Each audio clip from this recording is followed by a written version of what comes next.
রাজধানীর কড়াইল বস্তির আগুন পুরোপুরি নিভেছে বলে জানিয়েছে ফায়ার সার্ভিস, তবে কোনো হতাহত নেই। বুধবার ভোরের আলো ফুটতেই স্পষ্ট হয়ে উঠেছে কড়াইল বস্তির ভয়াবহ আগুনের ক্ষতচিহ্ন। সারা রাত আগুনের সঙ্গে লড়াই করে বেঁচে যাওয়া মানুষগুলো সকালে ফিরে দেখেছেন তাদের সবকিছুই ছাই হয়ে গেছে। এর আগে গতকাল মঙ্গলবার ফায়ার সার্ভিসের ২০টি ইউনিটের চেষ্টায় রাত 10:30টার দিকে আগুন নিয়ন্ত্রণে আসে। পুড়ে গেছে প্রায় ১৫০০ ঘরবাড়ি। কারণ অনুসন্ধানে এরই মধ্যে গঠন করা হয়েছে ৫ সদস্যের তদন্ত কমিটি। ক্ষতিগ্রস্তদের সহায়তার জন্য কাজ শুরু করেছে বেশ কিছু এনজিও।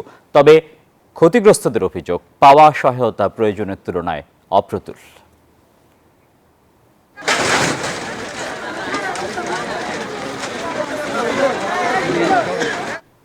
ধন্যবাদ আপনাকে। কিছুক্ষণ আগেই অর্থাৎ ঠিক 11টায় যখন আমরা লাইভে সংযোগে ছিলাম, তখন কিন্তু আমরা দেখিয়েছি যে আগুনের এই সূত্রপাত খুঁজতে ফায়ার সার্ভিস কর্তৃপক্ষ ঘটনাস্থলে এসেছিল এবং মিন্টু মিয়া নামে একজনের বাসায় তারা উপস্থিত হন। সেখানে ক্ষতিগ্রস্তদের হালনাগাদ করার পরেই কিন্তু সেখান থেকে আমরা দেখেছি একটি বিস্ফোরিত সিলিন্ডার উদ্ধার করা হয়। যদিও ফায়ার সার্ভিসের পক্ষ থেকে সরাসরি কিছু জানানো হয়নি, তবে মিন্টু মিয়ার ছেলে যিনি রয়েছেন তিনি কিন্তু স্বীকার করেছেন যে তার বাসা থেকেই এই সিলিন্ডার বিস্ফোরিত হয় এবং বিস্ফোরণ ঘটার পরে কিন্তু মুহূর্তের মধ্যেই আগুনটি পুরো এলাকার মধ্যে ছড়িয়ে পড়ে। তারপরে কিন্তু এই সারা রাত ধরে বলতে গেলে প্রায় পুড়েছে কড়াইল বস্তির এই অংশটি এবং ফায়ার সার্ভিস কর্তৃপক্ষ দীর্ঘ চেষ্টার পরে আজকে সকাল 9:30টার দিকে পুরোপুরি আগুন নির্বাপন করতে সম্ভব হয়।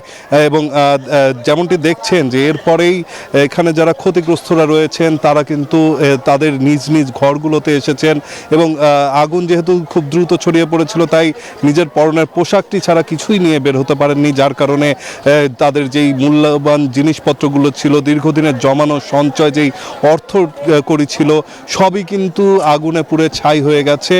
এখন তারা যেটি করছেন যে তাদের সেই ঘরের ধ্বংসাবশেষ থেকে আসলে যেই সবশেষ সম্বলটুকু রয়েছে, যা বেঁচে আছে, লোহা থেকে শুরু করে লোহা জাতীয় জিনিস এবং যাই পাচ্ছেন সেটি আসলে সংগ্রহ করার চেষ্টা করছেন। যেগুলো ভালো আছে সেগুলো পরবর্তীতে ব্যবহারের জন্য রাখছেন। পাশাপাশি তারা যাতে আবারও সেই ঘরটিতে বসবাসযোগ্য করে তুলতে পারেন সেজন্য কিন্তু জায়গাটিকে পরিষ্কার করছেন এবং পরবর্তীতে আবারও হয়তোবা এই ধ্বংসযজ্ঞের পরে, আগুনের যেই ধ্বংসযজ্ঞ চালিয়েছে সেটির পরে আবারও হলো এই বস্তিটি গড়ে উঠবে এবং আবারও হলো প্রতিবারের মতন যেমনটি আমরা দেখেছি যে নিজেদের কাজে ব্যস্ত হয়ে উঠবেন। এখানকার যেই নিম্ন আয়ের মানুষেরা রয়েছেন তারা গতকাল থেকে এখন পর্যন্ত কিন্তু আমরা দেখেছি অসংখ্য মানুষ তার চোখের পানি ফেলছেন।